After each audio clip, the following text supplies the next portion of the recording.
जी अस्सलाम वालेकुम मैडम। वालेकुम अस्सलाम सर। जी मैडम, आवाज़ ठीक है? जी, जी सर, ठीक है।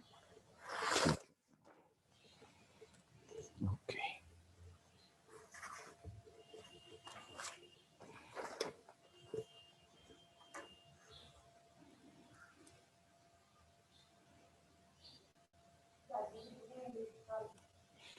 हाँ जी, अस्सलाम वालेकुम।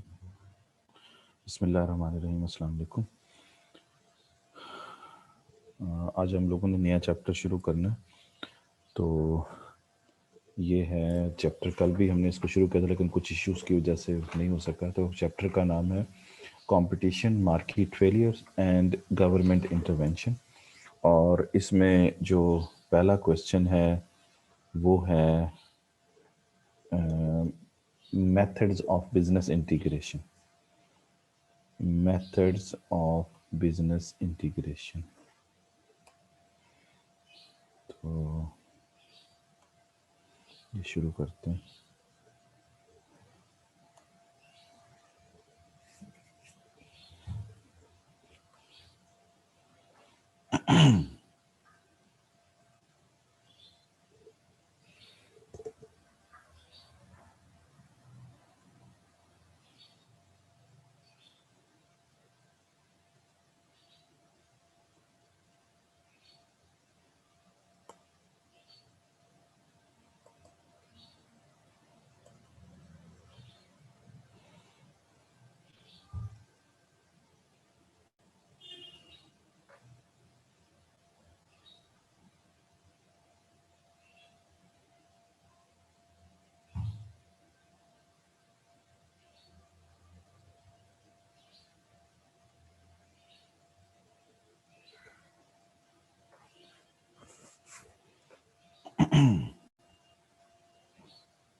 जी, तो यहाँ पर थे हम लोग और इसके अंदर जो, इसको मिटा देते हैं।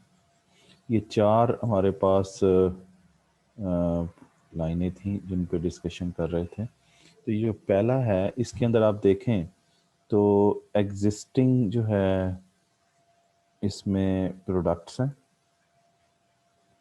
और एग्जिस्टिंग ही, करंट का मतलब एग्जिस्टिंग है, ठीक है ना जी।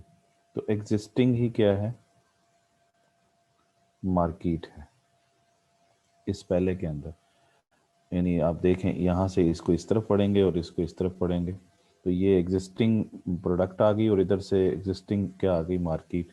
तो अगर एग्जिस्टिंग प्रोडक्ट और एग्जिस्टिंग मार्केट हो तो इसको हम मार्केट पेनिट्रेशन कहते हैं।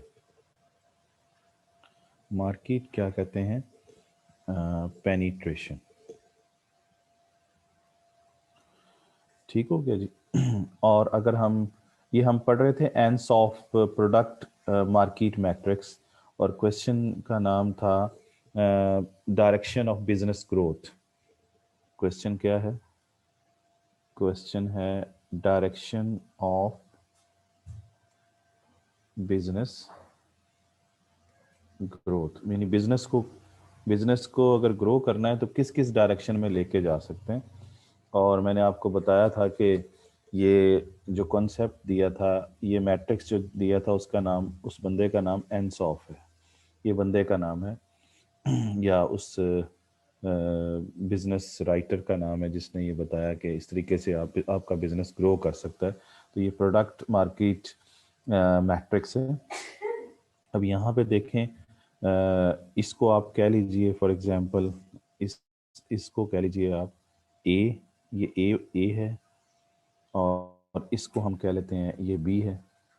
तो बी के अंदर क्या हो रहा है, बी के अंदर न्यू ये वाला हिस्सा आएगा ना, न्यू प्रोडक्ट्स, और इधर से यही वाला आ जाएगी, रो यही आएगी। तो न्यू प्रोडक्ट्स होंगी, लेकिन एग्जिस्टिंग क्या होगी, मार्केट होगी, एग्जिस्टिंग मार्केट होगी। अगर आप नई चीज़ों को पुरानी मार्केट में बेचते हैं, मार्केट वही पुरानी ही ले लें, एग्जिस्टिंग ही ले लें, तो इस चीज़ को हम कहते हैं product development. This is called product development. ये प्रोडक्ट डेवलपमेंट है। तो बी सेल के अंदर आपको प्रोडक्ट डेवलपमेंट नज़र आ रही है। अब आ जाइए सी सेल के अंदर, इसको सी कह लेते हैं, ये सारा जो हिस्सा है इसके अंदर देखें तो यही एग्जिस्टिंग प्रोडक्ट ही आएंगी। प्रोडक्ट क्या आएंगी, एग्जिस्टिंग प्रोडक्ट्स, लेकिन मार्केट क्या होगी, न्यू। ये न्यू मार्केट आ गई ना इधर, लेकिन प्रोडक्ट्स जो है वो एग्जिस्टिंग ही है। तो न्यू मार्केट, यानी अब इसमें क्या हो रहा है, नई नई प्रोडक्ट वही है, लेकिन आप किसी नई जगह पे जाके बेच रहे हैं, नई मार्केट में बेच रहे हैं। तो इस चीज़ को हम कहते हैं मार्केट डेवलपमेंट। इस कॉन्सेप्ट को क्या कहते हैं, मार्केट डेवलपमेंट। और जो डी, ये डी वाला हिस्सा है, इस डी के अंदर देखिए, डी के अंदर क्या हो रहा है, डी के अंदर प्रोडक्ट भी न्यू है ना, न्यू प्रोडक्ट है, और इधर से मार्केट भी क्या है, न्यू है। तो न्यू मार्केट यानी नई चीज़ बनानी है और नई मार्केट में बेचनी है, इसको हम कहते हैं डाइवर्सिफिकेशन। ये है जी चार जो है बिजनेस को ग्रोथ, बिजनेस की ग्रोथ के लिए चार आपके पास तरीकाकार हैं। एक को आप क्या कह रहे हैं, एक को ए जो सेल है, ए सेल के अंदर क्या हो रहा है, ए सेल के अंदर आप सेल कर रहे हैं, सेलिंग एग्जिस्टिंग प्रोडक्ट्स, है ना, selling existing products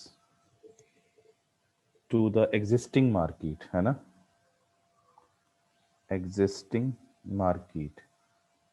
तो ये मैंने पहले भी बताया कि इसको फिर हम क्या कहते हैं, इसको मार्केट पेनिट्रेशन कहते हैं। मार्केट पेनिट्रेशन यानी वही पुरानी चीज़ें हैं, एग्जिस्टिंग प्रोडक्ट हैं और वही मार्केट है, उसी के अंदर ही आपने अपना मार्केट शेयर ज़्यादा कर लिया है, तो आप पेनिट्रेट कर जाते हैं मार्केट के अंदर। That is called market penetration. ठीक हो गया। बी सेल के अंदर देखें, बी सेल के अंदर क्या कर रहे हैं, आप न्यू प्रोडक्ट इंट्रोड्यूस करा रहे हैं, you are introducing new products, introducing new products into the into existing markets।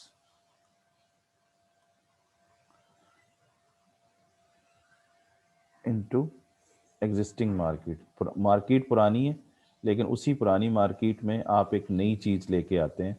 नई प्रोडक्ट्स को जब पुरानी मार्केट में इंट्रोड्यूस करवाएंगे तो इस चीज़ को कहते हैं प्रोडक्ट डेवलपमेंट। ये मैं पहले भी बता चुका हूँ, that is called product development. ये बी हो गया।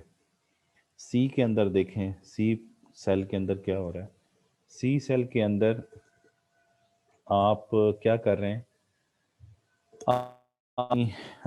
पुरानी जो चीज़ें हैं, एग्जिस्टिंग प्रोडक्ट्स जो को आप नई मार्केट में जाके बेच रहे हैं, यानी आप सेल कर रहे हैं, selling existing products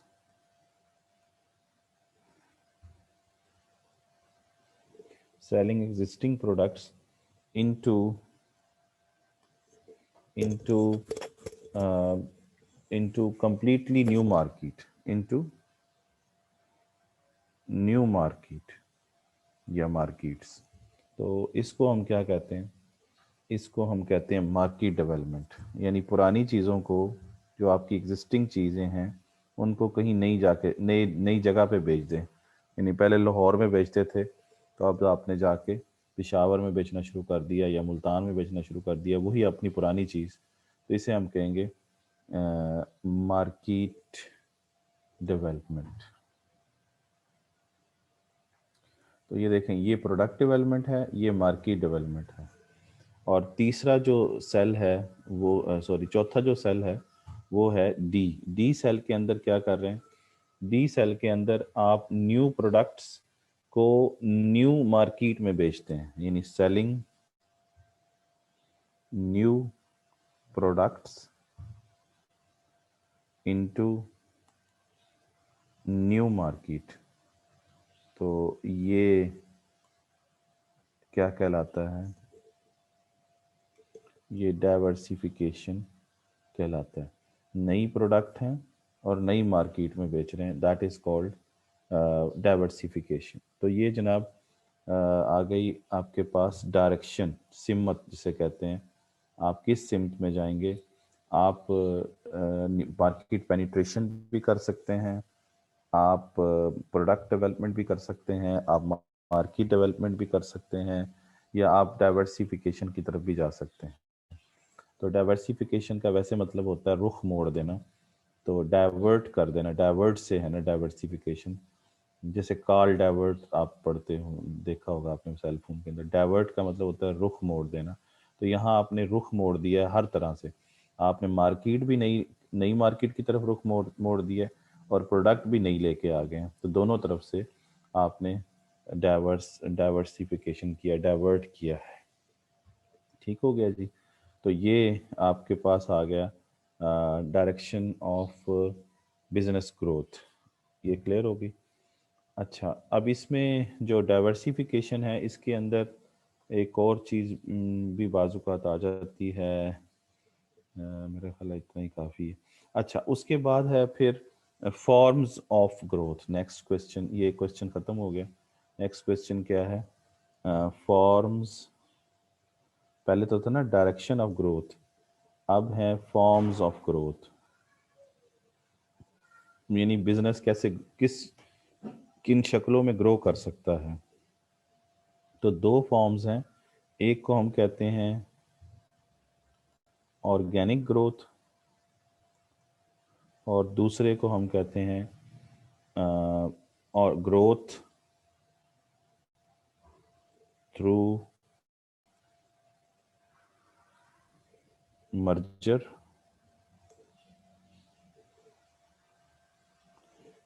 mergers and acquisitions.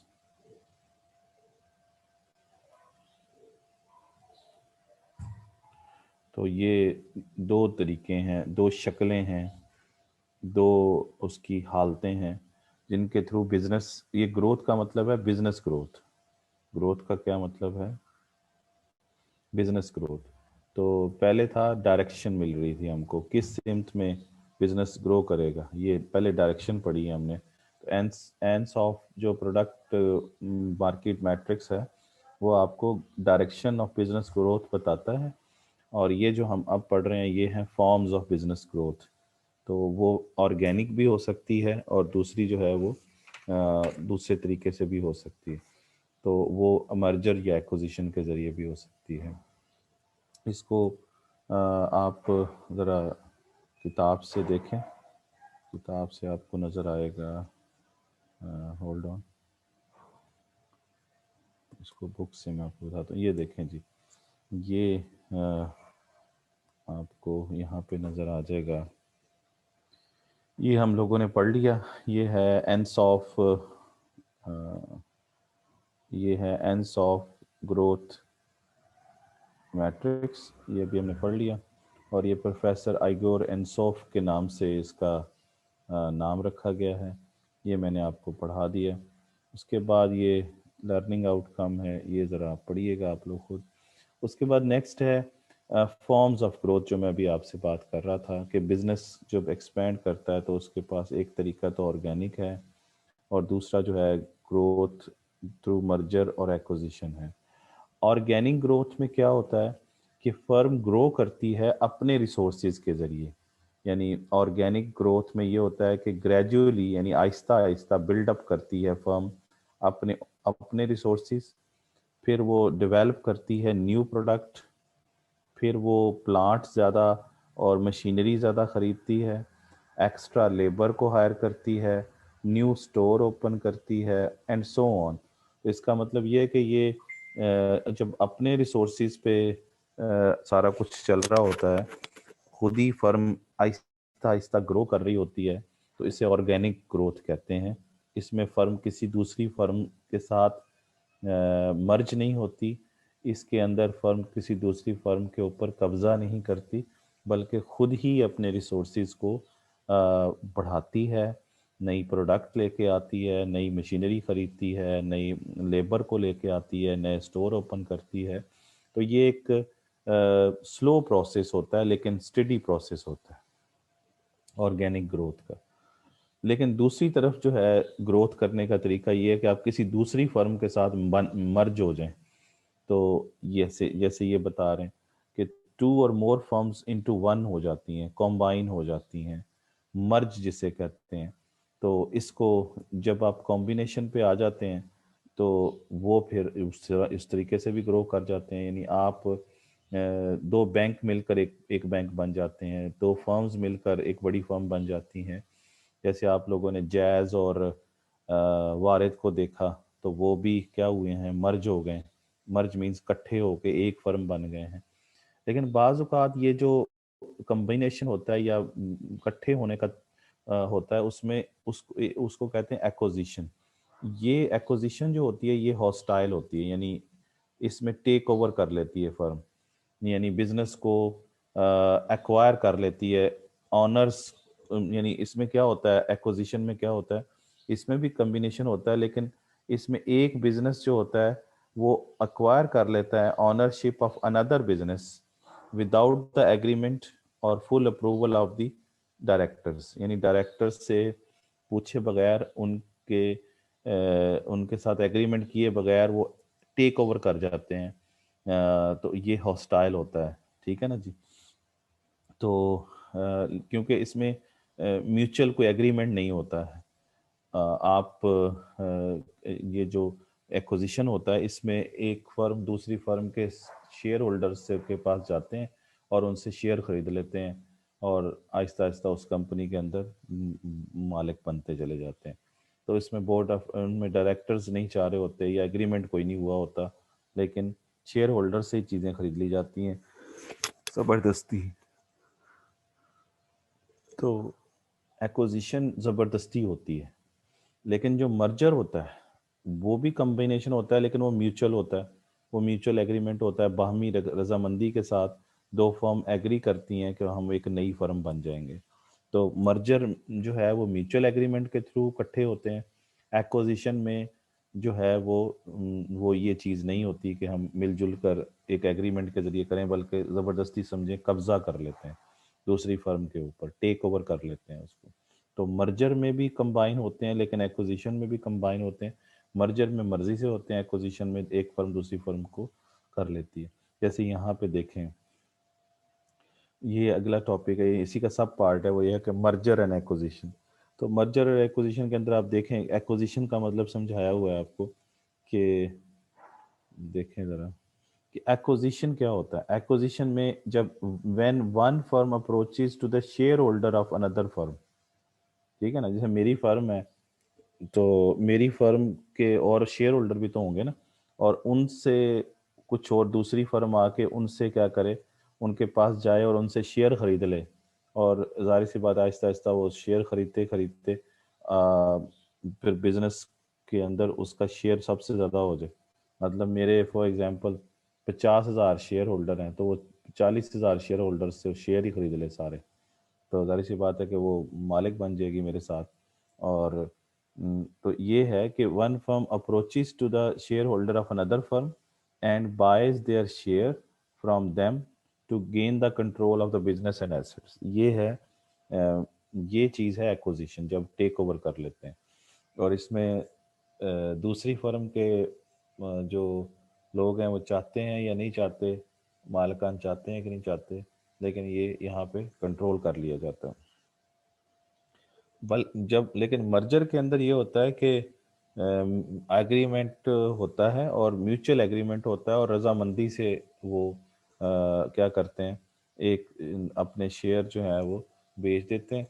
और देखें, where the shareholder of the two और more firms agree to exchange their share for a new firm that has been set up to combine the activities of previous separate firms। तो previously वो अलग-अलग firms थी और उन्होंने क्या किया, उन्होंने मिलकर कहा कि हम एक तीसरी फर्म बनाते हैं और एक फर्म बना लेते हैं, दो को इकट्ठा कर लेते हैं। तो ये चीज़ मतलब एग्रीमेंट के साथ होती है, एग्री होते हैं। एग्री बड़ा इंपॉर्टेंट लफ्ज़ है। तो उसके अंदर एग्री नहीं होते, एक्विजिशन के अंदर ज़बरदस्ती शेयर को खरीद लिया जाता है और उस कंपनी पर कब्जा कर लिया जाता है। ठीक हो गया जी। तो ये मर्जर यानी रजामंदी से होता है और एक्विजिशन जो है वो रजामंदी से नहीं होती है। फिर उसके बाद जो नेक्स्ट चीज़ है इसके अंदर वो है क्योंकि क्वेश्चन जो है वो एक्चुअली मेन क्वेश्चन जो है वो तो है क्या है बोला, बिजनेस इंटीग्रेशन। तो मेन क्वेश्चन तो बिजनेस इंटीग्रेशन है और मैंने आपको बताया था कि इंटीग्रेशन का मतलब ये होता है इकट्ठा होना, कंबाइन होना, जिसमें टू और मोर सेपरेट बिजनेस जो होती हैं वो क्या होती हैं, कंबाइन हो जाती हैं for a larger business entity और एक नई नई एंटिटी बन जाती है, एक नई फर्म बन जाती हैं। तो बिजनेस इंटीग्रेशन जो है उसके एक्चुअली ये पहला क्वेश्चन है, methods of the business integration, समझ रहे हैं ना। और इसके अंदर आपके सामने है कि कैसे होता है। तो अब यहाँ पे जो चीज़ समझने वाली है वो ये है कि हमने डायरेक्शन ऑफ बिजनेस ग्रोथ पढ़ ली और देन फिर हमने forms of the business growth पढ़ी कि ऑर्गेनिक होती है और दूसरी यानी ऑर्गेनिक मीन्स वो खुद ही तरक्की करती जाती है, बड़ी होती चली जाती है, खुद ही अपने रिसोर्सेज ज़्यादा कर लेती है। लेकिन दूसरा ये है कि मिलकर दो जो हैं वो एक बन जाती हैं, वो मर्जर होता है या एक्विजिशन होता है। एक्विजिशन हॉस्टाइल होता है और ज़बरदस्ती यानी होती है उसके अंदर, इसके अंदर नहीं होती मर्जर के अंदर। उसके बाद दो तीन चीज़ें और हैं, एक को हम कहते हैं हॉरिजेंटल इंटीग्रेशन, एक को हम कहते हैं वर्टिकल इंटीग्रेशन और एक को हम कहते हैं कॉन्ग्लोमरेट इन डाइवर्सिफिकेशन। ये तीन चीज़ें मैंने अभी आपको समझानी है। तो ये मैं आपको समझा दूं। पहला है vertical vertical integration. Vertical integration का कैसे होता है? वर्टिकल इंटीग्रेशन उस वक्त होता है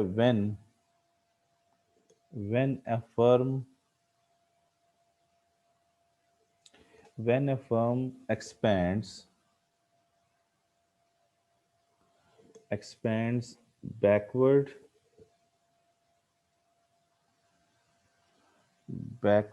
expands backward towards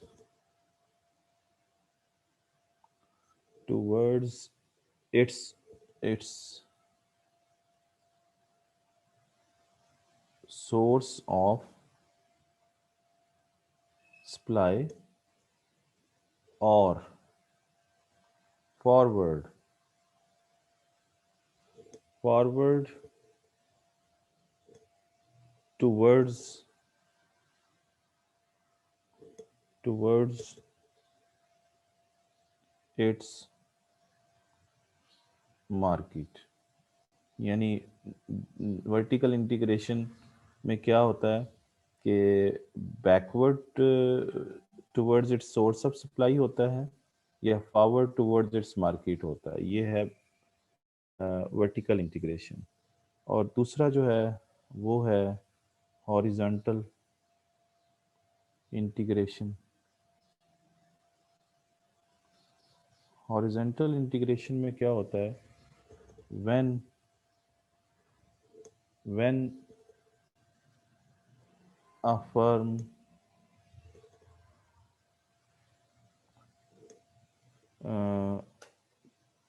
takes over when a firm takes over firms at a similar stage of production. Similar stage of production पे अगर ये कंबाइन होना शुरू हो जाएं तो उसे हम हॉरिजॉन्टल इंटीग्रेशन कहते हैं। अब इस चीज़ को ज़रा देखें इधर भी, इसमें यहाँ पे बताया हुआ है हॉरिजॉन्टल इंटीग्रेशन क्या होता है, when two firms in the same business, ये हॉरिजॉन्टल की बात कर रहे हैं। व्हेन दी, ये देखें हॉरिजॉन्टल में मैंने कहा था similar stage of production, similar stage of production पे अगर वो एक फर्म दूसरी फर्म को टेक ओवर कर लेती है, यानी उस पे उसको खरीदती जाती है या कंबाइन होती चली जाती है, तो वो हॉरिजॉन्टल इंटीग्रेशन है। जैसे यहाँ पे बता रहे हैं कि when the two firm in the same business merge, this is there is a horizontal integration. ठीक है। और वर्टिकल इंटीग्रेशन ये है कि टू फर्म्स हैं और वो डिफरेंट स्टेजेस ऑफ प्रोडक्शन पे हैं और सेलिंग प्रोसेस में भी हैं, वो मर्ज कर जाती हैं। समझ गए? इसका मतलब ये है कि इसको पहले एग्जाम्पल से समझेंगे तो शायद समझ आए आपको। एग्जाम्पल इस तरह से समझ लीजिए कि ये इस तरीके से समझ लीजिए, ये हॉरिजॉन्टल लाइन बन गई। इसमें ये है कि आप फर्ज कीजिए कि आपका एक फिलिंग स्टेशन है। आपका क्या है? एक फिलिंग स्टेशन है। तो फिलिंग स्टेशन मीन्स जैसे पेट्रोल पंप होता है, पेट्रोल पंप नहीं होता, तो ये filling station F S. F S का मतलब यहाँ पे लिख देते हैं, एफ एस का मतलब है फिलिंग स्टेशन, पेट्रोल पंप जिसे कहते हैं। तो ये एक है आपका। और अब आप क्या करते हैं, एक और पेट्रोल पंप आप खरीद लेते हैं, दो हो गए। समझ गए? तो इसका मतलब ये है कि हम्म, आपने एक और ख़रीद लिया, आपने एक और ख़रीद लिया, एक और ख़रीद लिया, तो ग्रो कर रहे हैं ना। तो फिलिंग स्टेशन ये सारे हैं, ये सारे फिलिंग स्टेशन हैं। आपका, आपने ये भी ख़रीद लिया, आपने ये भी ख़रीद लिया, आपने ये भी ख़रीद लिया, ये भी ख़रीद लिया, तो सारे सिमिलर स्टेज ऑफ प्रोडक्शन पे हैं। ये है हॉरिजॉन्टल इंटीग्रेशन। ये देखें, when a firm take over firms, तो आपकी फर्म ये है, फॉर एग्जांपल दिस वन, ये आपकी है। और आपने सिमिलर स्टेज ऑफ प्रोडक्शन, ये भी पेट्रोल पंप ही है, तो इनका भी वही काम है, आपका भी वही काम है, ये सारे आपने क्या खरीद लिए, खरीद लिए। तो ये हॉरिजॉन्टल क्या कहलाएगी? हॉरिजॉन्टल इंटीग्रेशन कहलाएगी। क्लियर होगी बात आपको? हॉरिजॉन्टल इंटीग्रेशन क्लियर हो गया कि सिमिलर स्टेज ऑफ प्रोडक्शन पे होंगे आप। तो यहाँ पर भी हॉरिजॉन्टल में यही समझाया गया है कि सेम बिजनेस जो है, सेम बिजनेस जो है, दोनों फर्म है लेकिन वो दोनों एक ही बिजनेस करती हैं, वो मर्ज कर जाती हैं। तो ये हॉरिजॉन्टल इंटीग्रेशन। अच्छा, वर्टिकल इंटीग्रेशन में क्या होता है? वर्टिकल इंटीग्रेशन में ये होता है कि इसमें आप एक वर्टिकल लाइन लगा लें इस तरीके से। ये देखें, ये वर्टिकल इंटीग्रेशन इस तरीके से होगी। कैसे भला? वो ऐसे कि फॉर एग्जांपल इसको इस तरीके से समझ लीजिए कि ये सॉरी दोबारा से बनाता हूँ, सही नहीं बना। वर्टिकल इंटीग्रेशन इस तरीके से समझ लीजिए कि ये मैं यहाँ पे ये लाइन है, ठीक है ना, ये वर्टिकल लाइन है। अब इसके अंदर वर्टिकल इंटीग्रेशन के अंदर क्या है कि फर्ज कर लें कि शिपिंग फ्लीट, बहरी जो बेड़े होते हैं, जो मतलब बहरी जहाज होते हैं जिसे समझ लीजिए, वो शिपिंग फ्लीट क्या करते हैं, वो इस तरफ को मूव करें हम लोग तो ये है कि आप ऑयल रिफाइनरी की तरफ जाते हैं, ऑयल रिफाइनरी। और अगर हम ये शिपिंग फ्लीट हैं और इसी तरीके से यहाँ पे आ जाइए, ये मज़ीद इधर चले जाएं, ऑयल वेल्स। तो कहानी कहाँ से शुरू होती है? ये सारी जो आपके सामने स्टोरी है, ये क्या है? ये वर्टिकल इंटीग्रेशन है। ये क्या है? This is vertical integration, vertical integration. तो इंटीग्रेशन, तो वर्टिकल इंटीग्रेशन जो है वो आपको नज़र आ रही। इसमें देखें कि इसके अंदर दो चीज़ें हैं। वो क्या है कि आप शिपिंग फ्लीट से इस तरफ को चले जाएं, तो ये है बैकवर्ड इंटीग्रेशन। तो वर्टिकल के अंदर दो होती हैं, एक बैकवर्ड इंटीग्रेशन होती है, और ये शिपिंग फ्लीट से आप ऑयल रिफाइनरी की तरफ चले जाएं तो इसको कहते हैं फॉरवर्ड इंटीग्रेशन। कैसे भला? वो ऐसे कि पहले क्या था कि आप जाहिर सी बात है, एक चीज़ जो ऑयल है वो, ये ऑयल वेल मींस तेल के कुएं हैं।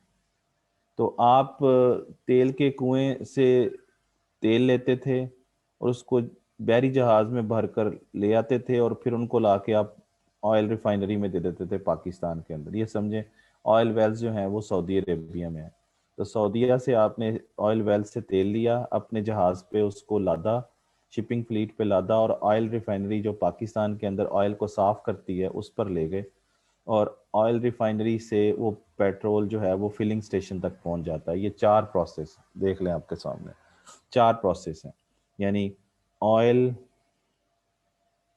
वेल से शिप पे जाता है, शिप से वो रिफाइनरी पे जाता है, और रिफाइनरी से वो कहाँ जाता है? फिलिंग स्टेशन पे चला जाता है। तो ये एक दो रिफाइनरी और फिलिंग स्टेशन, ये चार प्रोसेस है। अगर तो आप देखें आपके पास क्या है, आपके पास क्या है? आपके पास है जनाब, क्या भला? आपके पास है शिप। और अगर आपके पास शिप है तो आपके पास क्या है? शिप है। तो आप पहले आप शिप के मालिक थे, अब आपने क्या किया? आप कुएं के ही मालिक बन गए हैं उधर सऊदीया में। तो आप ओरिजिनल सोर्स पे ही पहुंच गए हैं। तो ये आपका अब एक जहाज भी है, और अब आपने एक कुआं भी वहां पे खरीद लिया है, तेल का कुआं, ऑयल वेल जिसे कहते हैं। तो आप बैकवर्ड इंटीग्रेशन में चले गए हैं, आप ओरिजिनल सोर्स पे चले गए हैं। तो आप इंटीग्रेट कर गए हैं ओरिजिनल सोर्स की तरफ। यहाँ देखिए, समझ गए? ये यही बात मैं कह रहा था कि वर्टिकल इंटीग्रेशन में क्या होता है कि आप एक्सपेंड करते हैं किधर भला? Backward towards its source of supply. तो सोर्स ऑफ सप्लाई क्या थी भला? कि तेल की सप्लाई तो ऑयल वेल से ही आएगी ना। तो आपने ये एक्सपेंड किया है। आपका पहले सिर्फ जहाज होता था, बैरी जहाज, अब आपने वहाँ कुआं भी खरीद लिया। तो ये बैकवर्ड इंटीग्रेशन है, ये इस तरफ जो आप मूव किए हैं। और दूसरा क्या है? दूसरा ये है कि आप फॉरवर्ड करते हैं। एक्सपैंड, एक्सपैंड दो तरह से हो रहा है, या बैकवर्ड हो रहा है या फॉरवर्ड हो रहा है। तो एक्सपैंड फॉरवर्ड जब करते हैं तो आप मार्केट की तरफ कर जाते हैं। तो मार्केट की तरफ करेंगे तो आप पहले शिप से किधर जाएंगे? ऑयल रिफाइनरी, और ऑयल रिफाइनरी से किधर जाएंगे? फिलिंग स्टेशन की तरफ। तो ये फॉरवर्ड इंटीग्रेशन है। तो फॉरवर्ड इंटीग्रेशन में आप मार्केट की तरफ मूव करते हैं। ये देखें इस तरफ जो मूव करते जा रहे हैं और आगे जाते जा रहे हैं ये, तो आखिरकार आप फिलिंग स्टेशन तक पहुंच गए। तो ये मार्केट की तरफ आप एक्सपेंड कर रहे हैं। और अगर आप backward original source of supply की तरफ मूव करेंगे तो ये बैकवर्ड इंटीग्रेशन होगी, और दोनों को मिलाएंगे तो इसको हम वर्टिकल इंटीग्रेशन कहते हैं। तो वर्टिकल इंटीग्रेशन की दो काइंड्स हैं, या फॉरवर्ड इंटीग्रेशन होती है और या बैकवर्ड इंटीग्रेशन होती है। इंटीग्रेशन का मतलब होता है कंबाइन होना, मिल जाना। और दूसरा जो है वो क्या है, वो हॉरिजेंटल इंटीग्रेशन है। हॉरिजेंटल इंटीग्रेशन में आप क्या करते हैं, आप सिमिलर स्टेज ऑफ प्रोडक्शन के ऊपर रहते हुए एक फर्म दूसरी फर्म को कंबाइन करती जाती है, खरीदती जाती है। जैसे ये मेरी फिलिंग स्टेशन थी, तो मैंने एक और फिलिंग स्टेशन खरीद लिया, एक और खरीद लिया, एक और खरीद लिया। तो आप देखें ये हॉरिजेंटल लाइन बनती, तो ये हॉरिजेंटल इंटीग्रेशन बन जाएगी, जिसमें सिमिलर स्टेज ऑफ प्रोडक्शन पे आप होते हैं। क्लियर होगी बात? तो यही बात यहाँ पे बताई हुई है कि वर्टिकल इंटीग्रेशन में दो फर्म्स हैं और डिफरेंट स्टेजेस ऑफ प्रोडक्शन पे हैं या सेलिंग प्रोसेस में वो मर्ज कर जाती हैं। जैसे डिफरेंट स्टेजेस क्या हैं कि एक स्टेज ये ऑयल वेल वाली है, एक शिपिंग वाली है, एक ऑयल रिफाइनरी वाली है, एक फिलिंग स्टेशन है। चार स्टेजेस हैं, 1 2 3 और ये 4। इनमें से कोई दो कंबाइन हो जाए, कोई दो, ये दो, ये दो, कोई से भी दो हो जाएं या सारी हो जाएं, तो ये क्या है, 1 2 3 4, चारों में से चारों के साथ आप कंबाइन होना शुरू हो जाए, तो ये वर्टिकल इंटीग्रेशन है। लेकिन अगर किसी एक लेवल पे हो जाए, शिप है और ship ship ship ship ship होते चले जाएं, आपके पास एक शिप है, आप दूसरा शिप खरीद लें, तो ये हॉरिजेंटल इंटीग्रेशन है। आपके पास कुआं एक है, एक और कुआं खरीदें, तो ये भी हॉरिजेंटल इंटीग्रेशन होगी। तो ये क्लियर होगी बात आपको? तो ये है जी वर्टिकल इंटीग्रेशन। अच्छा, उसके बाद ये इसके अंदर बाकी ये फॉरवर्ड वर्टिकल इंटीग्रेशन और बैकवर्ड मैंने अभी आपको समझा दी, इसमें से मजीद पढ़ लीजिएगा। उसके बाद है कंग्लोमरेट डाइवर्सिफिकेशन। कंग्लोमरेट का मतलब होता है डिफरेंट, जिसमें ये होता है कि एक एक फर्म किसी दूसरी फर्म के साथ मर्ज होती है, लेकिन उनका बिजनेस बिल्कुल ही डिफरेंट होता है। समझ रहे हैं ना?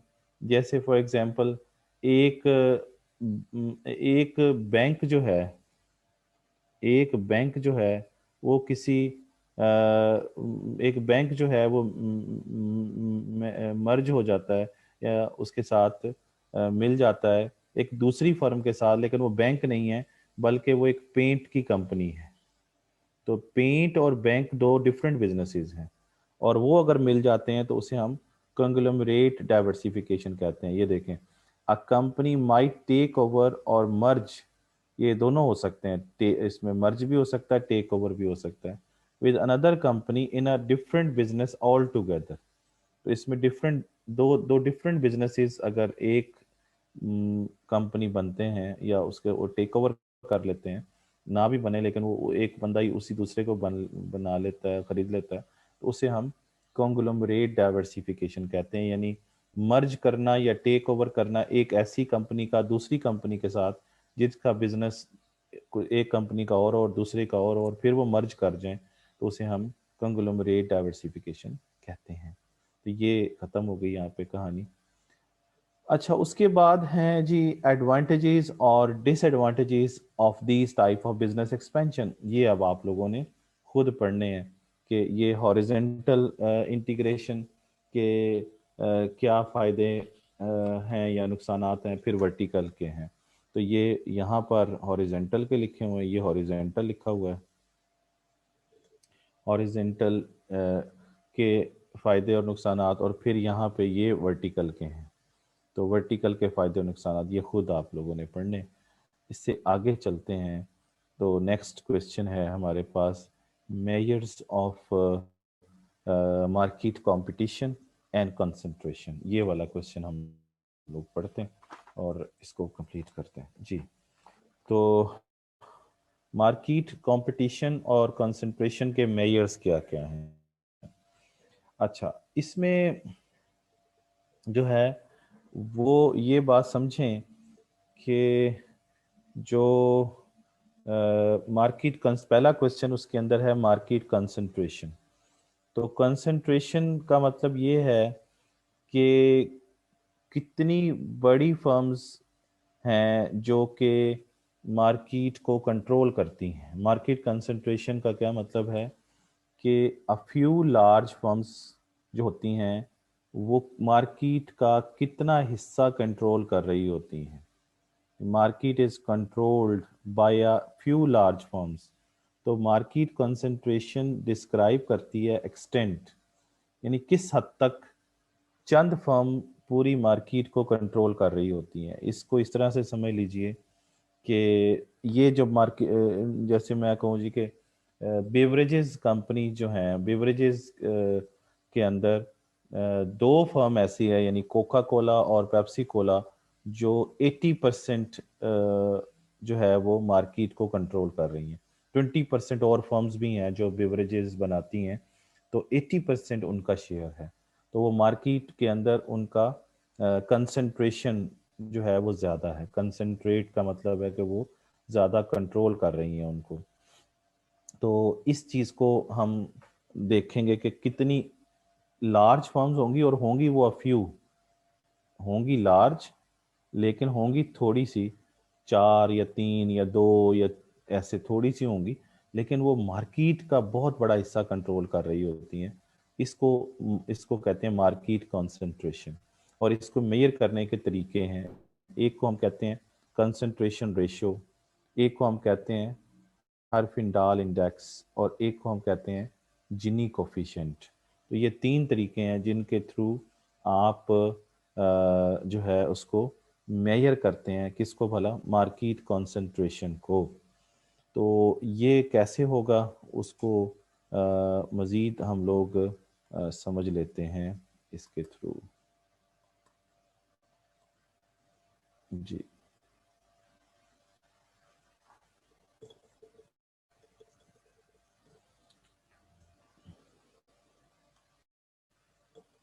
ये फिर सारा ऊपर लेके जाना पड़ेगा।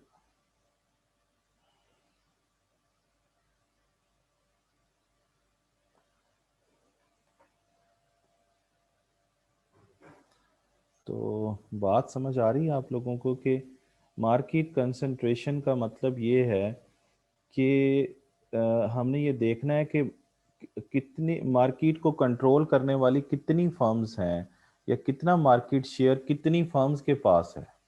कितना मार्केट शेयर कितनी फर्म्स के पास है, कितना मार्केट शेयर कितनी फर्म्स के पास है, तो ये उतनी कंसंट्रेशन हमें पता चलेगी। तो नॉर्मली जब हम इसको मेजर करते हैं तो पता चलता है कि 4 फर्म के पास है या 5 फर्म के पास ज़्यादा शेयर है मार्केट का। तो जब मार्केट शेयर चंद फर्म के हाथों में आ जाता है, तो उससे ये होता है कि कंपटीशन कम होना शुरू हो जाता है। देखे ना, जैसे पहले जैज एक कंपनी लैदा थी और वारिद लैदा थी। ये मोबलिंक, मोबलिंक की जो कंपनी है और वारिद जो है, ये लैदा कंपनी थी ना। अब वो फॉर एग्जांपल दोनों मिलकर, दोनों जो है वो दो कंपनीज का मार्केट शेयर फॉर एग्जांपल 60% है। तो इसका मतलब ये है कि 60% तो ये दो ही कंट्रोल कर रही थी, और अब वो दोनों मिलकर एक भी हो गई है, वो एक अलग स्टोरी है। लेकिन अगर अलग अलग जब थी, तो दोनों का मार्केट शेयर जो है वो 60% था। तो अब आपको समझ आ रही, इसका मतलब मार्केट शेयर जो है वो ज़्यादा है बहुत उनका। तो वो नई फर्म्स के लिए प्रॉब्लम होता है, क्योंकि ये जो ज़्यादातर शेयर चंद फर्म जब कंट्रोल कर लेती हैं, तो मार्केट में कंपटीशन जो होता है वो कम होना शुरू हो जाता है। तो क्वेश्चन ये है कि मार्केट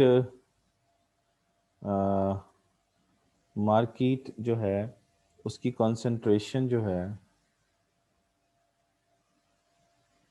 उसको हमने मेजर करना है। तो मार्केट कंसंट्रेशन जो है वो मैंने अभी आपको बताया। उसमें हमने ये देखना है कि किस हद तक, यानी to to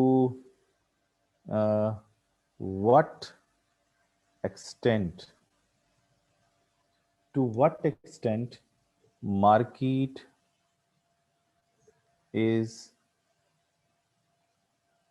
controlled by a few firms। किस हद तक मार्केट को चंद फर्में कंट्रोल करती हैं। और इसको मार्केट कंसंट्रेशन को मेजर करने के जो तरीके हैं, यानी जब आप उसकी measurement of market market concentration करते हैं, तो उसमें जो तरीके हैं उसको कहते हैं, पहला तरीका है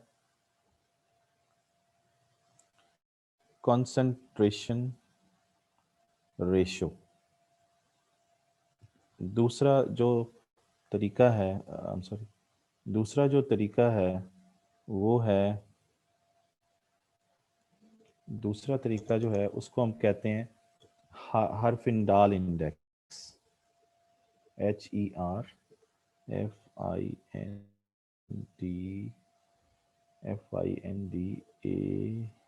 FINDAHL, हर्फिंडाल इंडेक्स।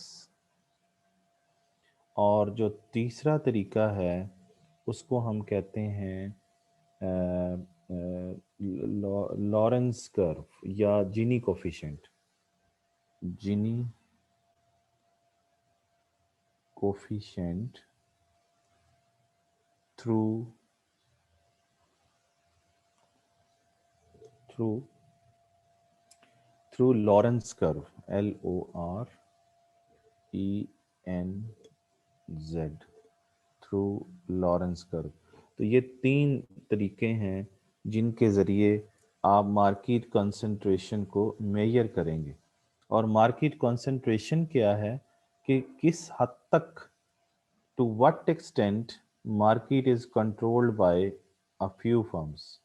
ठीक है जी, चंद फर्म कैसे पूरी मार्केट को कंट्रोल करती हैं।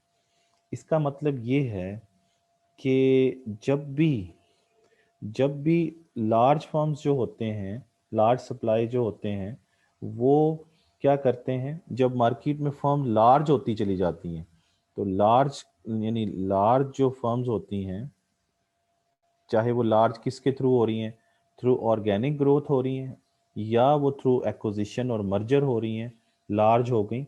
जब वो लार्ज फर्म होंगी तो उनका जो मार्केट में शेयर है वो बढ़ जाएगा। जैसे अभी मैंने आपको बताया कि मोबिलिंक और वारिद इकट्ठे हो गए, इस तरह बहुत सारे बैंक मिलकर एक बैंक बन जाते हैं, तो मार्केट में शेयर उनका बढ़ जाएगा।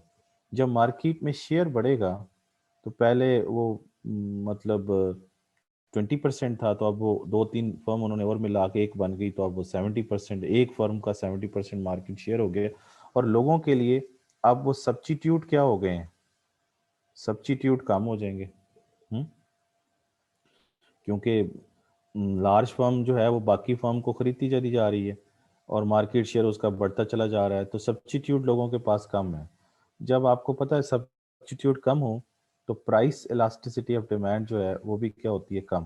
क्योंकि ये पढ़ा था हमने कि higher the number of substitute, higher the degree of the price elasticity of demand, the lower the number of substitute, the lower the degree of the price elasticity of demand.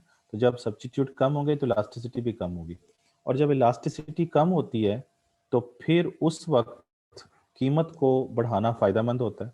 तो कीमत को बढ़ाएंगे वो लोग, और कीमत को बढ़ाकर रेवेन्यू में क्या करेंगे, इजाफा करेंगे। तो ये है उनका, उनको फ़ायदा होगा इससे कि प्राइस रेज करके रेवेन्यू में भी क्या करेंगे, इजाफा करेंगे। तो ये स्टोरी समझ आई, ये पूरा चैनल समझ आया आप लोगों को कि लार्ज फर्म क्या करती हैं। लार्ज फर्म के नतीजे में मार्केट शेयर बढ़ जाता है और लोगों के लिए अवेलेबिलिटी ऑफ दी सब्स्टिट्यूट कम हो जाती है, जिससे सब्स्टिट्यूट कम होगी तो इलास्टिसिटी कम होगी। इलास्टिसिटी कम हो तो रेवेन्यू में इजाफा करने के लिए कीमत में इजाफा किया जा सकता है, क्योंकि जब लेस इलास्टिक डिमांड होगी तो प्राइस में इजाफा करके रेवेन्यू में इजाफा किया जा सकता है। ये भी आपको टोटल रेवेन्यू मेथड में मैंने, ये टोटल आउटले मेथड में ये बात समझाई थी। तो ये है जी स्टोरी। अच्छा, दूसरी तरफ ये है कि जब जब ये बहुत ज्यादा लार्ज होती चली जाती हैं, अब फर्ज कर लें कि लार्ज होते होते होते वो सारी फर्म को खा खा जाती है और एक बन जाती है, तो उस सूरत में हम उसको कहते हैं मोनोपोली। यानी अब तो सब्स्टिट्यूट है ही कोई नहीं, तो मोनोपोली में जो है वो all share has just one firm, उसमें एक ही फर्म के पास सारा शेयर है। All share means all market share, तो सारा मार्केट शेयर एक फर्म के पास है, और वो क्या है, वो सोल सप्लायर है। सोल मीन्स अकेला, तो सोल सप्लायर है किसी भी एक प्रोडक्ट का, समझ गए, ऑफ द प्रोडक्ट है। तो मोनोपोली में क्या होता है, मोनोपोली में एक फर्म होती है, और मोनोपोली की कंडीशंस में ज़रा आपको समझा दूं। मोनोपोली क्या होती है, मोनोपोली के अंदर सिंगल सेलर होता है,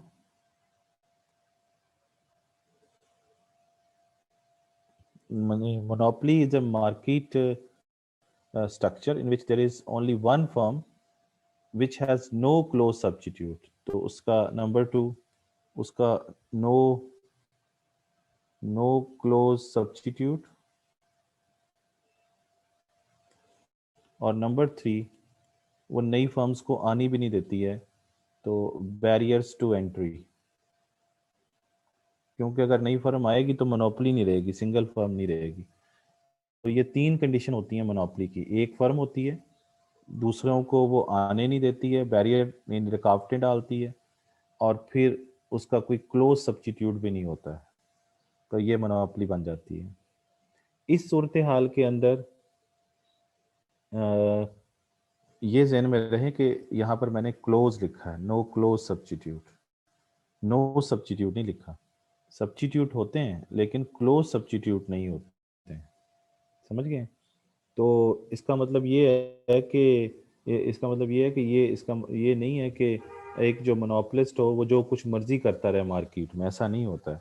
यानी मार्केट में एक फर्म का होने का मतलब ये नहीं कि वो जो मर्जी करे, क्योंकि उसके सब्स्टिट्यूट तो होते हैं लेकिन क्लोज सब्स्टिट्यूट नहीं होते हैं। सब्स्टिट्यूट होते हैं, मोनोपोली का मतलब ये नहीं कि सब्स्टिट्यूट है ही नहीं, मोनोपोली का मतलब है कि सब्स्टिट्यूट है लेकिन क्लोज नहीं है। इसलिए उसके पास ज़रूरी नहीं कि जो मोनोपोलिस्ट हो उसके पास पावर भी हो, उसे हम कहते हैं मोनोपोली पावर। तो ज़रूरी नहीं है कि मोनोपोली पावर भी हो। Monopoly power means it can affect the market price और क्वांटिटी, ये मार्केट मोनोपोली पावर कहलाती है। तो ज़रूरी नहीं है कि जो मोनोपोलिस्ट हो उसके पास ये वाली पावर भी हो कि वो जो चाहे कीमत रख ले, जो चाहे क्वांटिटी भेजे, ज़रूरी नहीं है, लेकिन हो भी सकती है। तो मोनोपोलिस्ट के पास मोनोपोली पावर हो भी सकती है और नहीं भी हो सकती। मतलब मोनोपोली पावर मीन्स कि वो अफेक्ट कर भी सकता है मार्केट प्राइस को और नहीं भी कर सकता, ये ज़रूरी नहीं है भारत। तो ये चीज़ें क्लियर होगी आपको। अच्छा, अब ये है कि जो जब जब भी लार्जर फर्म इतनी लार्ज हो जाती हैं तो लार्जर फर्म की एक्सट्रीम क्या है कि मार्केट शेयर इतना बढ़ जाए कोई एक फर्म की शक्ल में आ जाए, यानी ये एक्सट्रीम है, एक्सट्रीम केस है, ये एक्सट्रीम केस है क्या भला मोनोपोली, कि जब लार्ज फर्म लार्ज होते होते होते होते सारी बड़ी मछली छोटी मछली को खाते खाते खाते एक बन जाती है, और फिर वो अपनी मर्जी से प्राइस को फिक्स भी करती है, क्वांटिटी को भी करती है। लेकिन मैंने कहा ये ज़रूरी नहीं है कि वो कर भी सके, क्योंकि उसके सब्स्टिट्यूट तो होते हैं लेकिन क्लोज सब्स्टिट्यूट नहीं होते। अच्छा, अब इसका मतलब ये है कि जितना ज़्यादा किसी भी मार्केट के अंदर कंसंट्रेशन बढ़ेगी तो उसका मतलब ये होगा कि वो फर्म का मार्केट शेयर बढ़ना शुरू हो जाएगा, जिससे जो competitiveness है, कंपटीशन है, वो कम होना शुरू हो जाएगा। जाहिर सी बात है कि एक फर्म ही बड़ी होती जा रही तो उसका मुकाबला तो वो दूसरों के मुकाबला दूसरी फर्म के साथ, छोटी फर्म उनके साथ कैसा मुकाबला करेंगी, कैसे करेंगी, तो वो नहीं कर सकती। तो कंपटीशन कम होना शुरू हो जाता है। जब छोटी छोटी फर्म हो और बहुत सारी हो तो वो कंपटीशन करती हैं आपस में। छोटी फर्म, बहुत सारी छोटी फर्म आपस में कंपटीशन करती हैं, लेकिन जहां पर चंद फर्म बहुत बड़ी हो और बाकी सारी छोटी हो तो उनका बड़ी बड़ी के साथ कंपटीशन नहीं होता, वो वहां पे फिर कंपटीशन कम होना शुरू हो जाता है। तो ये बात क्लियर होगी आपको। तो जितनी ज़्यादा कंसंट्रेशन बढ़ेगी मार्केट के अंदर, यानी लार्ज फर्म का शेयर, लार्ज फर्म्स जो है वो शेयर ज़्यादा होता चला जाएगा, तो उससे प्राइस जो है उसकी फिक्सिंग में भी अनकम्पिटिटिवनेस आएगी, और ये चीज़ जो है वो गवर्नमेंट के लिए, सप्लायर्स के लिए, दूसरे जो छोटे सप्लायर्स हैं और कस्टमर के लिए बड़ी ही अलार्मिंग होती है, और उसमें उनको इंटरवेंशन भी बाज़ बात करनी पड़ती है। तो ये है जी मार्केट कंसंट्रेशन की स्टोरी। अच्छा, अब जो है वो ये है कि हम क्या करें, हम इनकी मेजरमेंट को समझें। तो उसमें पहली जो मेजरमेंट है वो है मार्केट कंसंट्रेशन रेशियो। तो मार्केट कंसंट्रेशन रेशियो पहला जो, ये मैं अब आपको इनके मेथड्स की तरफ लेके आ रहा हूँ, ये वाली चीज़ मेजरमेंट के ऊपर, कि कंसंट्रेशन रेशियो जो है उसको समझते हैं, या मार्केट कंसंट्रेशन रेशियो भी कहते हैं।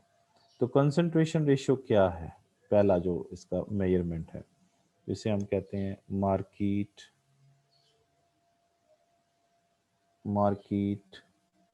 Concentration ratio.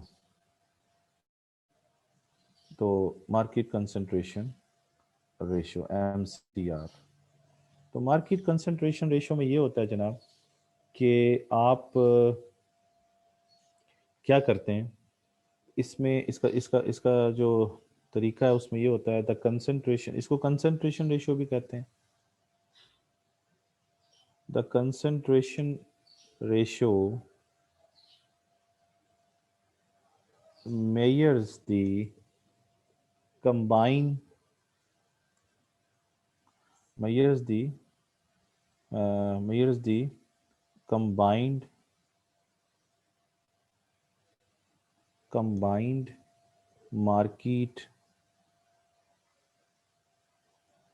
combined market share of the top N firms in the industry।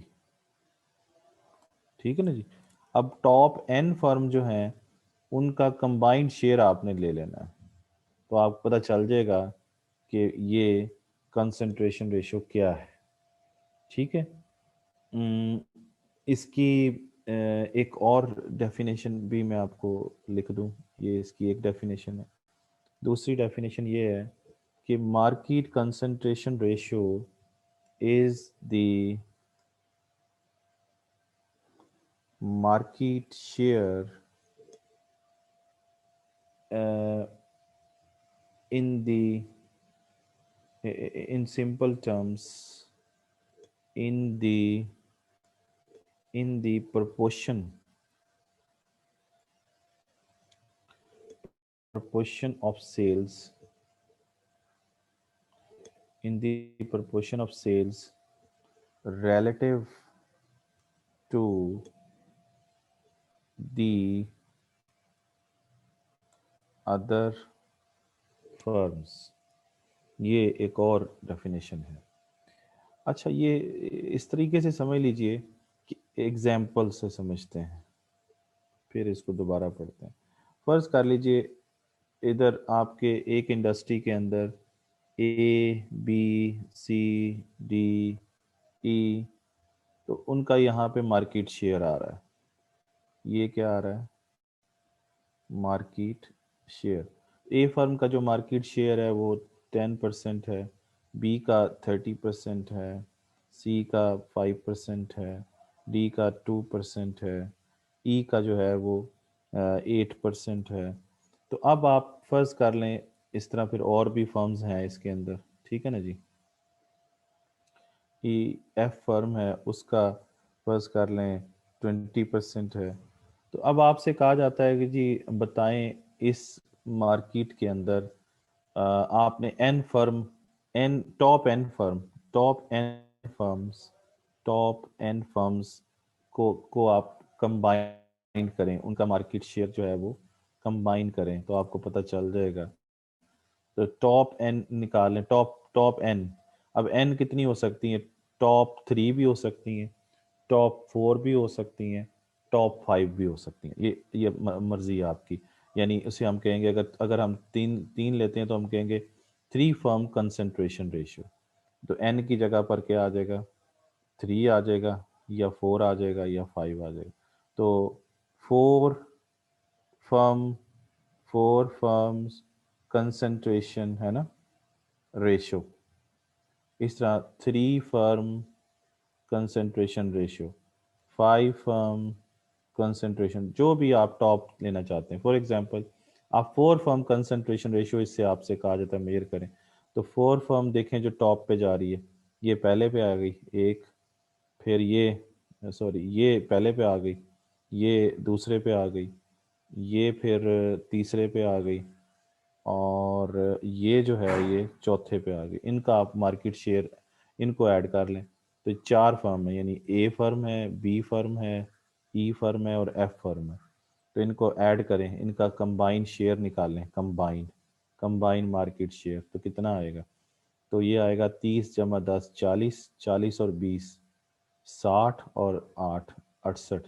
तो 68% जो है ये 4 फर्म कंसंट्रेशन रेशियो निकल आएगी। बात समझ आ गई? यानी इसका मतलब ये है कि 4 फर्म अगर हमने मार्केट कंसंट्रेशन रेशियो निकाली है तो वो 68% आई है। इसका मतलब 4 फर्म टोटल, यानी 100% में से 4 फर्म 68% उनका शेयर है मार्केट के अंदर। तो ये बहुत ज़्यादा कंसंट्रेशन है यहाँ पे। इसका मतलब यहाँ पे कंपटीशन बहुत कम है। 4 मतलब बड़ी फर्म का 4 फर्म का मार्केट शेयर सबसे ज़्यादा आ रहा है आपके सामने। ठीक है ना जी? तो ये बहुत ज़्यादा कंसंट्रेशन है।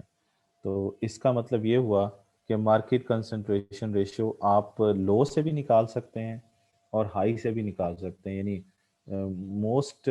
मोस्टली हैवीली कंसंट्रेशन इंडस्ट्रीज भी निकाल सकते हैं और लीस्ट हैवीली कंसंट्रेशन इंडस्ट्रीज भी निकाल सकते हैं। ये फ़र्ज़ कर लें ये फूड की बात हो रही है, तो पाकिस्तान की बात कर लें, फ़र्ज़ कर लें तो पाकिस्तान में ये 4 बड़ी फर्म है जो टोटल फूड की सप्लाई में से 68% सप्लाई ये 4 फर्म दे रही। तो इसका मतलब ये 4 फर्म जो चाहें कर सकती हैं, कीमत भी बढ़ा सकती हैं, कम भी कर सकती हैं।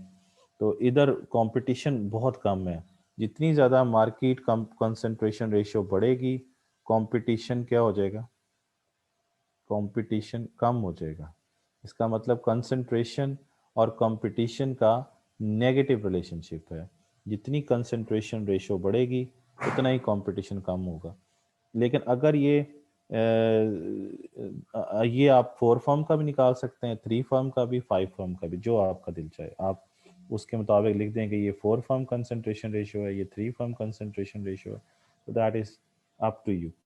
तो इसका मतलब ये है कि हमने ये देखना है कि फ्यू लार्ज फर्म्स जो हैं वो किस तरह मार्केट का बड़ा शेयर जो है वो कंट्रोल करती हैं। फ्यू लार्ज फर्म्स हैं, ये 3-4 फ्यू होगी ना, और मार्केट, और अगर ये फर्ज करें इनका शेयर निकल आता है तीन, एक और एग्जांपल के अंदर टॉप 4 फर्म्स का जो रेशियो निकलती है वो फर्ज कर लें कि वो निकल आती है 15%। तो आप कहेंगे इस मार्केट के अंदर टॉप 4 फर्म अगर मिलकर 15% प्रोवाइड कर रही हैं तो बाकियों का तो मतलब ये तो टॉप 4 का कंबाइन मार्केट शेयर है, तो बाकियों का तो बहुत ही कम होगा। तो वहां पर मार्केट कंसंट्रेशन लो है तो वहाँ कंपटीशन ज़्यादा होगा उस मार्केट के अंदर जहाँ कंसंट्रेशन कम आती है।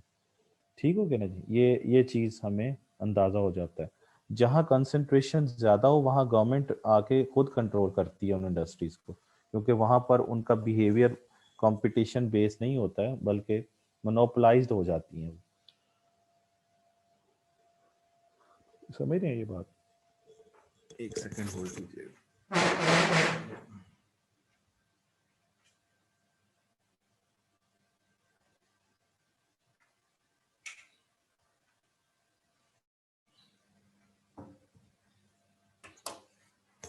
हाँ जी, तो ये था मार्केट कंसंट्रेशन रेशियो। अच्छा, इस चीज़ को आप बुक से भी ज़रा देखिए ताकि आपको समझ आए। बुक से भी मैं आपको समझाता हूँ।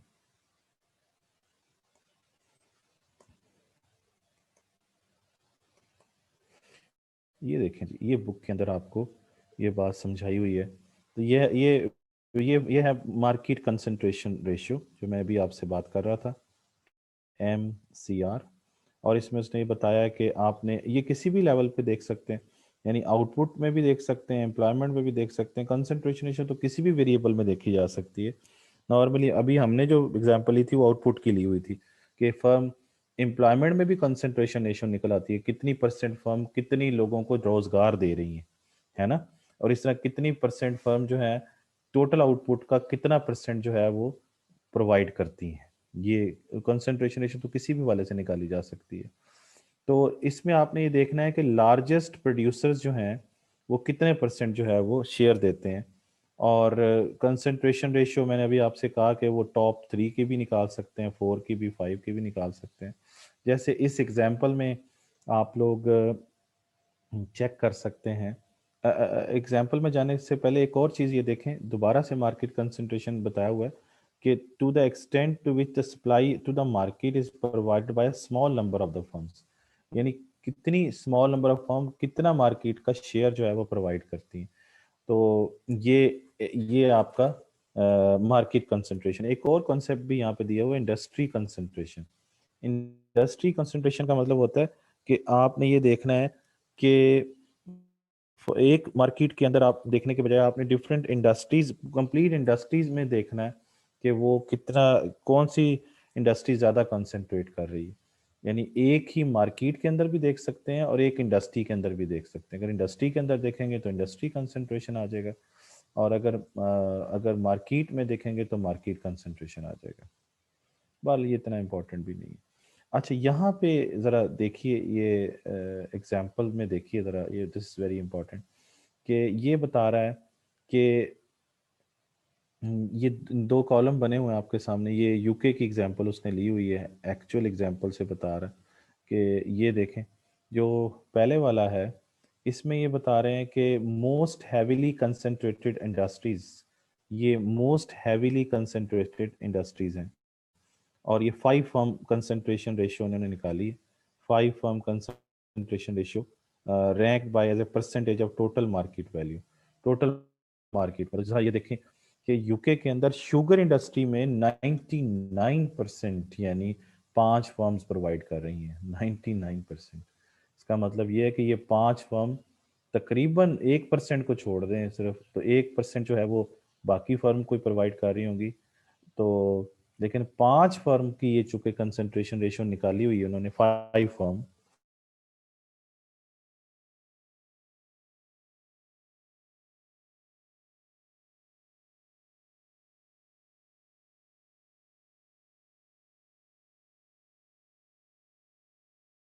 वो 2% 5 फर्म प्रोवाइड करती हैं यूके के अंदर। ऑयल एंड फैट्स के अंदर 88% 5 फर्म प्रोवाइड करती है। ये सारी 5 फर्म की आ रही हैं। इस तरह कॉन्फेक्शनरी जो है उसमें 5 फर्म 81% मार्केट शेयर है उनका, आपके सामने।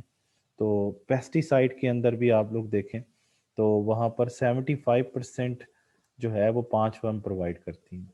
ये तो थी हैवीली, यानी मोस्ट हैवीली कंसंट्रेशन।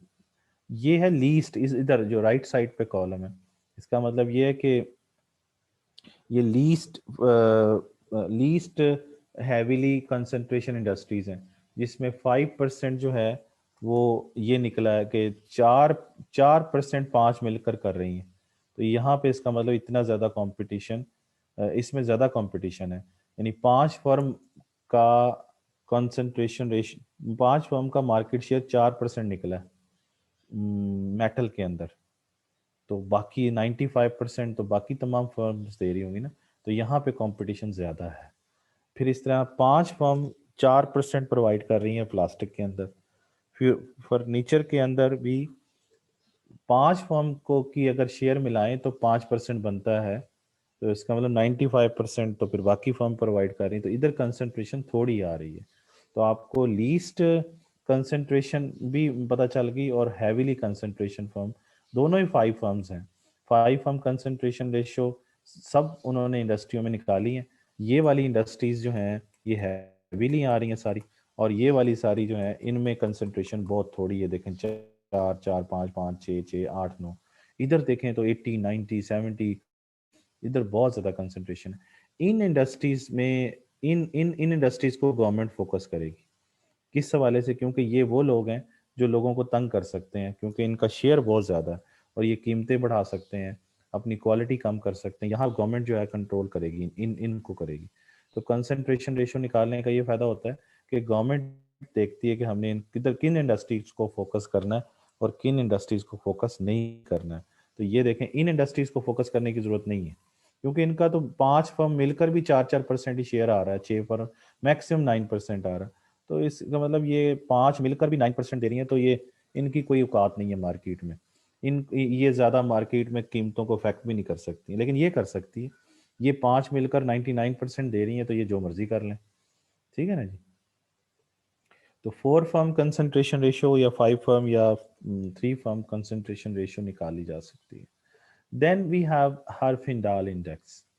हर्फिंडाल इंडेक्स क्या होता है? उसमें जो 4 फर्म कंसंट्रेशन थी ना, उसमें तो हमने टॉप 4 या टॉप 3 या टॉप 5 इंडस्ट्रीज का मार्केट शेयर जमा करके देखा था कितना आता है। तो फिर हमें पता चल गया कि 4 मिलकर इतने परसेंट देती हैं या 5 मिलकर मार्केट का इतना हिस्सा देती हैं, तो हमें 4 फर्म या 5 फर्म या 3 फर्म कंसंट्रेशन रेशियो आ गई थी हमारी। लेकिन हर्फिंडाल एक इकोनॉमिस्ट है, उसने ये कहा कि ऐसा नहीं करेंगे, बल्कि हम तमाम फर्म्स को लेंगे। समझ रहे हैं? तो उसने डिग्री ऑफ कंसंट्रेशन मेजर करने के लिए तमाम इंडस्ट्री में उसने इंक्लूड किया data on all the firms. All बड़ा इंपॉर्टेंट लफ्ज है इधर। All the firms in it rather than just relating to the small number of large firms. ये small number of large firms हम लेते थे कंसंट्रेशन रेशियो के अंदर, कि लार्ज फर्म हम ले लेते थे और उनका नंबर तीन तीन यानी 3 लार्ज फर्म, 4 लार्ज फर्म या 5 लार्ज फर्म, जिसे हम कंसंट्रेशन रेशियो कहते थे। तो small number of large firms का नंबर हम खुद देख लेते थे कि 3 का देखना है, 4 का या 5 का। कभी पिछला जो क्वेश्चन था कंसंट्रेशन रेशियो वाला। तो इसका तरीका हर्फिंडाल इंडेक्स का क्या है? हर्फिंडाल इंडेक्स का जो फॉर्मूला है वो है, इधर मैं लिख देता हूँ, हर्फिंडाल इंडेक्स। और उसका जनाब तरीका ये है कि आपने नंबर ऑफ फर्म्स लेना है और उसको मल्टीप्लाई करना है मार्केट शेयर से। मार्केट शेयर लेना है आपने परसेंटेज में, और मार्केट शेयर परसेंटेज में लेके उसका स्केयर करना है। फिर इन दोनों टर्म्स को, यानी नंबर ऑफ द फर्म्स को और मार्केट शेयर का परसेंटेज में लेके उसका स्केयर लेके, दोनों को मल्टीप्लाई करके फिर उसको सम अप कर लेना। ये समीशन है। सिग्मा किसे कहते हैं? ये सिग्मा है, और सिग्मा का मतलब है सम अप करना। तो ये तरीका है जी, ये इसका फार्मूला है हर्फिंडाल इंडेक्स का, यानी number of the firm into the square of the market percentage, और फिर उसको सम अप करेंगे। यही बात यहाँ पे लिखी हुई है। The construction of the index is based on squaring the market share in percentage of all firms. All firms लेनी है। ठीक है ना जी? तो ये आपके सामने है कि आपने स्केयर करना है किसका? मार्केट शेयर लेके। और स्केयर क्यों करते हैं? ताकि, क्योंकि स्केयर जब करते हैं, 2 का स्केयर लें तो 4 आता है, 3 का स्केयर लें तो 9 आता है, तो वो डबल हो जाता है। तो वो डबल का मतलब उसका एम्फिसाइज बढ़ जाता है। तो ये एम्फिसाइज बढ़ाने के लिए उसने शेयर लिया है। तो the process of squaring tends to emphasise the position of the larger firm. जो बड़ी होगी वो और ज्यादा बड़ी नजर आएगी, तो इसलिए स्केयर लिया। फिर उस स्केयर को क्या किया? सम अप कर लिया टू फाइंड द इंडेक्स। ये मैंने अभी आपको लिख भी दिया फार्मूला, यही समझाया हुआ है यहाँ पे कि नंबर ऑफ द फर्म को आपने मार्केट शेयर के स्केयर के साथ मल्टीप्लाई करके सम अप कर लेना है। ये इसका हर्फिंडाल इंडेक्स आएगा। और जितना हर्फिंडाल की वैल्यू ज्यादा आएगी, उतनी कंसंट्रेशन ज्यादा आएगी। जितनी कंसंट्रेशन ज्यादा आएगी, उतना ही वहां पे कंपटीशन कम होता चला जाएगा। यानी हर्फिंडाल इंडेक्स की वैल्यू हर्फिंडाल इंडेक्स की वैल्यू बढ़ेगी, तो इसका मतलब ये है कि कंसंट्रेशन जो है रेशियो, ये भी कंसंट्रेशन रेशियो की मेजर करेगा, वो बढ़ेगी। तो कंसंट्रेशन रेशियो बढ़ेगी तो कंपटीशन क्या हो जाएगा? कंपटीशन कम हो जाएगा। तो हर्फिनडाल इंडेक्स के बढ़ने से कंपटीशन क्या हो जाता है, कम हो जाता है।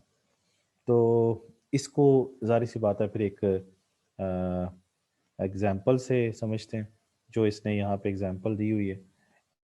इसने ये कहा है कि फ़र्ज़ कीजिए कि दो इंडस्ट्रीज़ हैं और दो इंडस्ट्रीज़ के अंदर आपके सामने है कि कंसिडर द टू इंडस्ट्रीज़, और इधर वो कह रहा है बोथ हैव 40 स्मॉल फर्म्स। तो ये देखें, और दोनों इंडस्ट्री के अंदर 40-40 छोटी फर्म्स हैं, और हर फर्म का जो शेयर है टोटल मार्केट में वो 1%। ये बात लिख रहा है, ये वाली बात। तो इसका मतलब ये देखें 40 आ गया इधर, और 1% मार्केट शेयर का स्केयर किया हुआ है इधर भी, ये इधर भी 40 और 1% का स्केयर किया हुआ है। तो ये आपको अभी बताया था कि नंबर ऑफ द फर्म लेनी है और मार्केट शेयर का स्केयर करना है। तो ये दोनों में आ जाएगा कि 40 फर्म उधर हैं ए में, ये इंडस्ट्री ए है, ये इंडस्ट्री बी है, तो 40 ही उसमें है, 40 ही उसमें है छोटी छोटी फर्म, और उनका मार्केट शेयर 1% है। ये दोनों में हमने ऐड कर दिया। फिर वो कहता है कि मार्केट ए के अंदर 4 फर्म ऐसी हैं, 4, जिनका मार्केट शेयर कितना है, 2%। तो ये देखें 4 नंबर ऑफ द फर्म आ गया, और मार्केट शेयर कितना है, 2%। और मार्केट शेयर को हमने क्या करना होता है, स्केयर करना, वो भी कर दिया। ये वाली बात भी समझ आ गई। फिर वो कहता है कि and a single very single large firm, और एक फर्म ऐसी है जो कि 52% ऑफ द टर्नओवर है उसका। तो ये देखें 52% आ गया, और उसका यानी एक फर्म है जो कि 52%। तो यहाँ पे एक्चुअली 1 × 52 का स्केयर है। तो वन फर्म यानी नंबर ऑफ द फर्म की जगह वन लिखा नहीं हुआ, तो ये आएगा 1, इधर 1 आएगा, और इनटू ये ऐसे आएगा इनटू 52%, ऐसे यहाँ 1 आएगा, तो यहाँ इज इक्वल टू, तो 1 × 52 का स्केयर, क्योंकि फॉर्मूला है कि नंबर ऑफ द फर्म्स और फिर मार्केट शेयर का स्केयर करना है आप लोगों ने। ठीक है जी।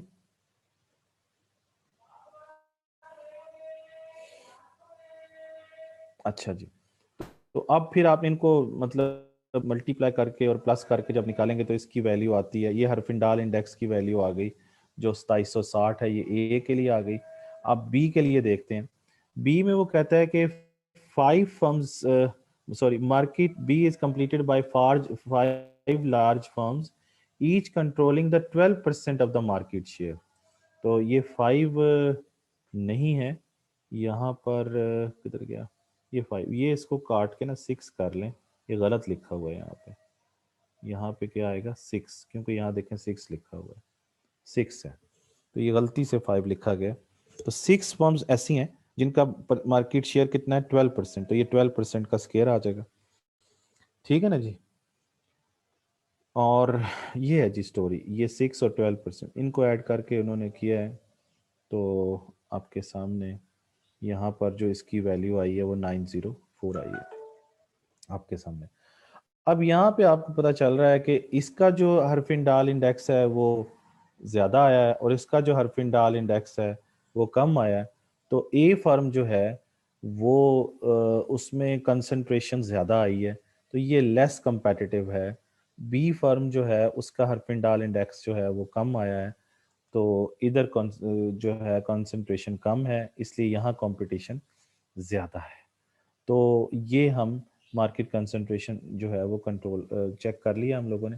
अब इसमें कुछ लोग जो हैं वो ये कहते हैं कि अगर लेस देन, कुछ लोग कहते हैं अगर लेस देन 1500 आ जाए, तो यानी किसकी वैल्यू, एच आई की, तो वो कॉम्पिटिटिव होता है, यानी वो कंपटीशन वहाँ पे ज़्यादा होता है। और अगर ये 1500 से जवाब 2500 तक आ जाए हर्फिनडाल इंडेक्स का, तो वो मॉडरेटली कंसंट्रेटेड होती हैं। क्या होती हैं? मॉडरेटली कंसंट्रेटेड फर्म्स होती हैं, कंसंट्रेटेड। और अगर वो ग्रेटर देन 2500 जवाब आता है, तो वहाँ पर हाई कंसंट्रेशन होती है, वहाँ पर हाई कंसंट्रेशन होती है। तो कंसंट्रेशन जहाँ हाई होगी वहाँ कंपटीशन कम होगा। तो ये एक रूल है जो आपको समझाना था। ये समझ आ गया। अब ये देखना है कि हर्फिंडाल इंडेक्स की वैल्यू जो है वो मैक्सिमम क्या होती है और मिनिमम क्या होती है, ये बात समझनी है आपने।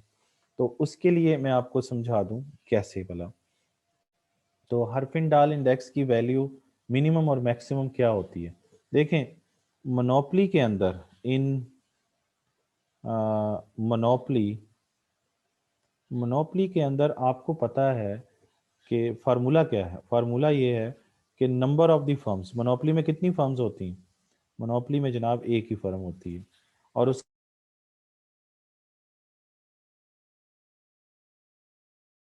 क्या आएगा, इसका जवाब आएगा 1।